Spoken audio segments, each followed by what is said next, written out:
Hello everyone, it is time for another episode of Mark's Monday Minutes in Real Estate in the Portland metropolitan area. Today is Monday, February 27th. It is almost the end of February, and yet what did we just get? Snow! It was cold, and that impacts all three of our takeaways this week. First of all, the snow had an impact. Second of all, buyers still came out even in the snow. And then the third one, talk about this, is FHA loans are actually going to be becoming more common as buyers have less money to put down as some of the credit restrictions are tightening up. We'll talk about that as we get to the 3 points. But let's start off with the regular numbers. First of all, this week, the active total of listings available, 2,471.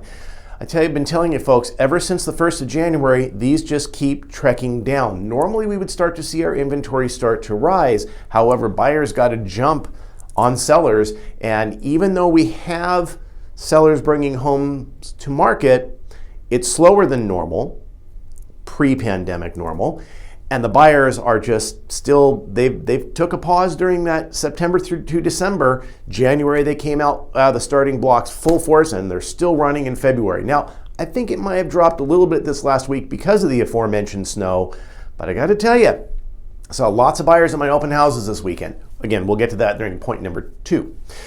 So, active number of listings, 2,471, down slightly from last week of 2,557. So that's 86 fewer homes for choosing. New this week, only 272. I suspect probably a good portion of that was due to the snow that arrived Wednesday night, Thursday, and Friday. Probably pushed a few listings into this week now that we'll see. So we might see a little bump this week. The number of pending homes, 403. So even with that snowfall, number of listings popped up from 363 the week before. And the number of sold homes that closed, these had gone into transactions 30 to 45 days ago, 268.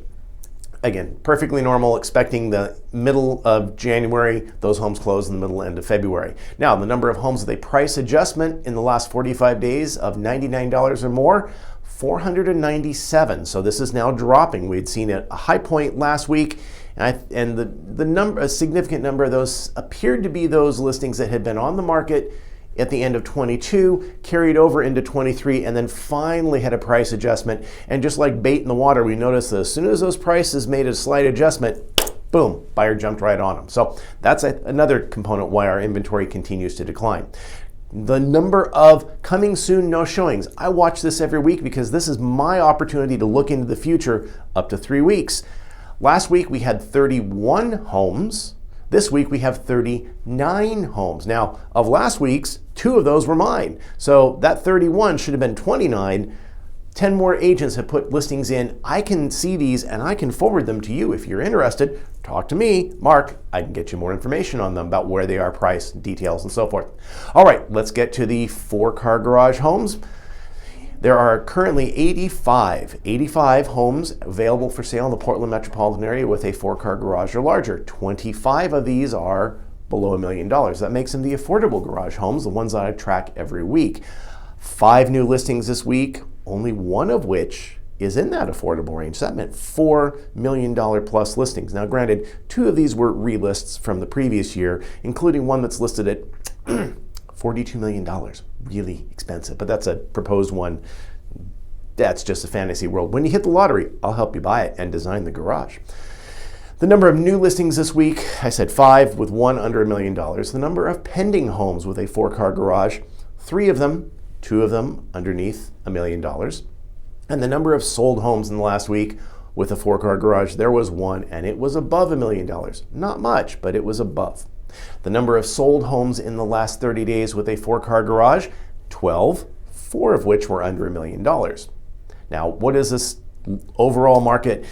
Yes, in the multi-million-dollar market, yes, there is an abundance of homes available, and they often have a 4-car garage. In the under $1 million category, the affordable category, yeah, we've got a few. There's 25 out there, so there's, at least on paper, it looks like a good selection. I will tell you, looking through them, there's a few dogs out there that are more slated for development, i.e., you might buy the property, scrape the house, and then build whatever you want, even though the existing outbuilding might hold 4 cars or more, and that's how they're targeting it. So although there appears to be a higher number, I will say the overall quality is a little bit lower than I would expect. But I keep an eye on it every week for you, the buyers and the potential sellers, to know what you're dealing with.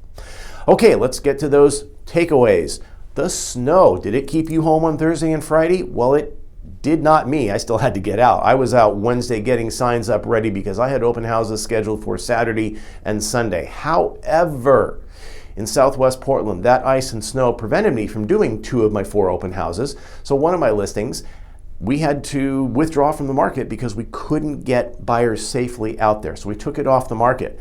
That said, when I canceled it, there were literally 6 buyers standing out at the curb ready to get in. It was because the seller was unable to leave the property and allow those showings that we had to cancel it. So absolutely the pent-up buyer demand is there. Now, how do I know buyers still came out in the snow? For point number 2, because I had 2 other open houses this weekend, and they were in West Lynn at a price point of $675. On Saturday, I had 15 groups of buyers go through. On Sunday, we had 11 groups of buyers go through. We've ended up with multiple offers above asking price, and that house will go pending here later today, possibly tomorrow morning. So the buyers were out despite the weather. Please know about that. Sellers, an opportunity here is there are still buyers out there looking, even with those interest rates that just went up so ridiculously high last week. We think it's going to drop back down, but there are absolute changes going on. And that brings up number 3 in the mortgage industry. Right now, Fannie Mae has tightened their underwriting guidelines, which is great for first-time buyers, as well as those with really good credit above 780. I mean, that's really up there. Unfortunately, what it means is they're shifting the risk now that it makes it a little more expensive. The rates have gone up. FHA, they've actually lowered the rates for FHA mortgage, which helps often first-time buyers who have 3 to 5% down.